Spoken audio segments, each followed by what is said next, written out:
আসসালামু আলাইকুম। আশা করি সবাই ভালো আছেন। আজকে একটা নিয়ে আসলাম খুবই মজাদার জুস, সেটা হচ্ছে ম্যাঙ্গো জুস। তো ম্যাঙ্গো জুসের কথা বলতে বলতে কিন্তু ছোটোবেলায় যে একটা ম্যাঙ্গো জুসের অ্যাড বেড়াইছিল, সুন্দর একটা ছোট্ট কিউট একটা ছেলে। তো যদিও আমি এটা ভুলে গেছি, আসতেছে মনে আর আবার ভুলে যাচ্ছে এরকম আর কি। তো আমি প্রত্যেক বছরই যখনই আমি সিজন আসে তখনই বানাই। তো আবরার কিন্তু ভীষণ পছন্দ করে, আর আমার তো অনেক প্রিয়। ওর আব্বুর এগুলাতে কোনো নেই, ও সে কোনো খাবারের প্রতি এত আসক্ত না, ফাজিল একটা মানুষ। যাই হোক, আমরা খেতে পারলে হয়েছে, ও খাক না খাক এটা কোনো ম্যাটার করে না। আবার আমার শ্বশুর ভীষণ পছন্দ করে আমার জুসটা। মেজাম্মা একবার বানাই দিছিল নাকি, তো ওনারটা গণ হয়েছে, বলছে মানে আবরার আম্মুটা বেশি বেস্ট হয়। তো যাই হোক, এটা নিজের নাম করতেছি সেরকম না, আসলে উনি আমার ইয়াগুলো সব বেশি পছন্দ করে। আর আপনি যখন কিছু একটা করবেন বানাবেন, সেটা অন্য কেউ পছন্দ করবে যে ওইটাতেই আসল প্রাপ্তি, নিজে খেয়ে নিজে মজা পাবেন, সেখানে কোনো সুখ পাবেন না। তো যাই হোক, ওইটা তো চলে গেল। এখন রাতের বেলা হচ্ছে মাছ রান্না করতেছি। আর আমাদের বাসায় মাছ রান্নার চেয়ে এভাবে কালো বোনা তোনা করে ফেললে তখন একটু বেশি খাওয়া হয়। আসলে চট্টগ্রামের মানুষ একটু যে কোনো জিনিসকে ফুরা ফুরা করে খেতে চায়, কেন জানি না। সেটা চট্টগ্রামের মানুষ যদি ভিডিওটা দেখেন তখন ওরাই বুঝবেন। আমি খাই, কিন্তু ওরা হচ্ছে একটু করলে। আবরারও দেখি সেম অবস্থা।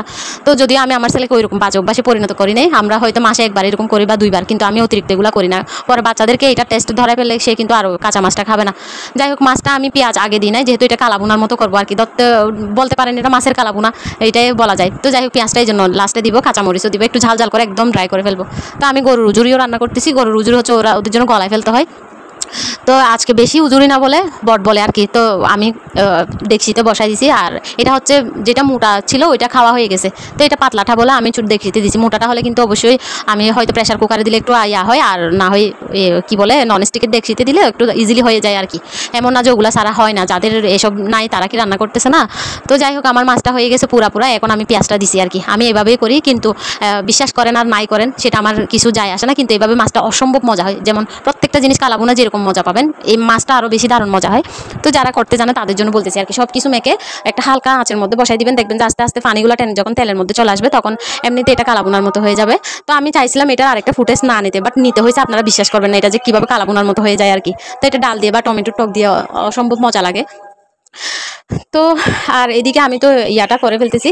এখানে হচ্ছে আমি গরম মশলাটা দিছি। আমি কিন্তু উজুরিতে খুবই কম গরম মশলা ইউজ করি। এমনিতে আমরা যেহেতু একটু কম মশলা খাই, সেখানে যেহেতু মনে করেন উজুরি এখান থেকে তো এত বেশি কিছু বের হয় না, এমনিতে সিদ্ধ করতে হয়, একটু ফেলে দিতে হয়, সিদ্ধ করে ঝুল। তো এখানে আর কী বা থাকে, সেজন্য খুবই কম মশলা দিয়ে এটার করলে অসম্ভব মজা হয়। আর স্পেশাল একটু অবশ্যই হচ্ছে সর্ষে বাটা দিবেন, অসম্ভব সুন্দর একটা ফ্লেভার আসবে, যেটা আপনি কল্পনাও করতে পারেন। প্রত্যেকটা মাংসে একটু যদি আপনি সর্ষে বাটা ইউজ করেন, এটা স্পেশাল একটা টেস্ট হয়ে যায়, যেটা অনেকে জানে না। তো যাই হোক, এদিকে দেখতেই পাইছেন আমার কালাবুনা হয়ে গেছে। তো এটা আরও মচমচে হবে। তো এদিকে এইগুলো রান্না করতে করতে আমার হচ্ছে আর রান্না হলো না, ওই সবজি। এখন কি করব, সবজি ছাড়া তো ভাতগুলা নিচে যায় না, কেমন জানি একটা অভ্যাস। তো এখন আর কি করব, পটল ভাজা করে নিচ্ছি। পটল ভাজায় আজকে সবগুলো রান্নাই হচ্ছে অসম্ভব মজার, এবং কি বলবো, খেয়ে ফিদা হয়ে যাবে এরকম। তো যেমন পটল ভাজাটাও তো অসম্ভব মজার। তো প্রত্যেকদিন আসলে এইভাবে হয় না, আমি কখনো স্পেশাল করে আজকে কিছু করবো সেরকম হয় না, হয়ে যায় কখনো কখনো এরকম হয়ে যায় আর কি। তো ধন্যবাদ সবাইকে, আল্লাহ হাফেজ।